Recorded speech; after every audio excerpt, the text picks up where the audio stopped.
গণভোটের মধ্য দিয়ে স্পষ্টভাবে প্রতিষ্ঠিত হয়েছে জনগণের রায়। এখন সেই রায় বাস্তবায়নের দায়িত্ব রাজনৈতিক দলগুলোর।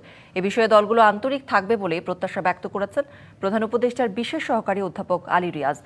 সকালে ফরেন সার্ভিস একাডেমিতে সংবাদ সম্মেলনে তিনি এ কথা জানান।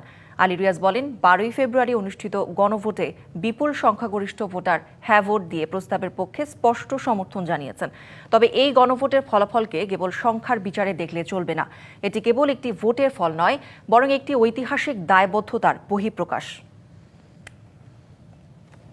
দেশের ভবিষ্যৎ সংস্কারের দিশা নির্ধারণে জনগণ সরাসরি নিজেদের মত প্রকাশ করতে পারে।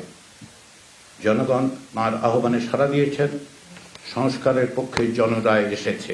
গণভোটের মধ্য দিয়ে সংস্কারের ব্যাপারে যে সুস্পষ্ট গণরায় প্রকাশিত হয়েছে তা বাস্তবায়নের দায়িত্ব রাজনৈতিক দলসমূহের। রাষ্ট্র সংস্কারের ব্যাপারে সকল রাজনৈতিক দল অঙ্গীকারাবদ্ধ। কালার এক্সপার্ট এবং মাইল্ড অন হ্যান্ডস টেকনোলজি সমৃদ্ধ অরিক্স অ্যাডভান্স ডিটারজেন্ট পাউডার আপনার লন্ড্রি এক্সপার্ট।